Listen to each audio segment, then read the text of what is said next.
6 माह के सफर के बाद अब्दुल्ला इब्ने अफीफ असदी जब वापस अपने शहर कूफे पहुंचे, क्या देखा कि कूफे के बाजार बंद हैं। कोई मर्द शहर में नजर नहीं आ रहा। उसने सोचा शायद कोई बीमारी आई है जो हर कोई छुपा हुआ है। जैसे ही अपने घर पहुंचा तो अपनी बेटी से पूछने लगा, बेटी कूफे वाले कहाँ चले गए? उसकी बेटी कहने लगी, पापा थोड़े से ही फासले पे एक बयाबान है जिसको करबला कहते हैं, वहाँ किसी बागी ने हुकूमत के खिलाफ खुरूज किया है और यजीद का हुक्म है कि जो मर्द उस बागी को कत्ल करने के लिए मैदान में नहीं आएगा तो उसका सर तन से जुदा किया जाएगा।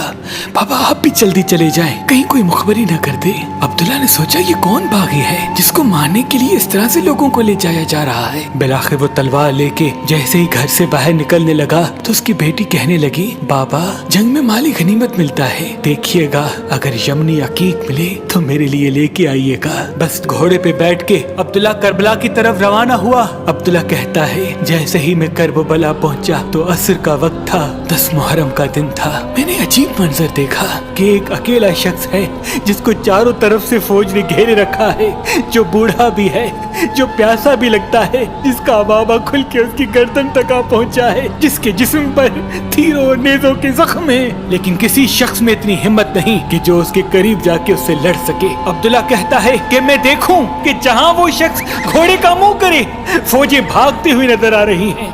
मैंने लश्कर से पूछा कि कौन है जिसे सब इतना डर रहे हैं। यजीद के साथियों ने कहा कि तुम्हें मालूम नहीं, इसका एक भाई अब्बास था और ये अरब का बड़ा बहादुर है। अब्दुल्ला कहता है मैंने नहीं समझा और ये सोचा कि शायद इसको कत्ल कर देंगे तो जंग तमाम हो जाएगी। बस मैंने अपने घोड़े को उसके घोड़े के पीछे लगाया, जैसे ही करीब आने लगा अपनी तलवार को नियाम से निकाला। इतने में वो शख्स मुड़ के मुझसे कहने लगा, ऐ अब्दुल्ला सलाम हो तुम पर। और फिर उस शख्स ने अपने हाथ से एक अंगूठी उतारी और कहा, जाओ अपनी बेटी को मेरी तरफ से ये यमनी अकीक देना और ये बताना कि मैं बागी नहीं बल्कि रसूल अल्लाह का नवासा हूँ, बीबी फातिमा ज़हरा और इमाम अली का बेटा हूँ। अब्दुल्ला हाथ जोड़ के कहता है, ऐ मेरे मौला मुझे माफ कीजिएगा, मुझे मालूम नहीं था, अब मैं भी आपके कदमों पे कुर्बान हूँगा। इमाम हुसैन फरमाने लगे, ऐ अब्दुल्ला जाओ, चले जाओ, तुम्हारी जरूरत यहाँ नहीं बल्कि कूफे में है, क्योंकि चंद दिनों बाद मेरी बहनें बेटियां कैद होकर कूफा में आएंगी, उनको चादर हदिया कर देना।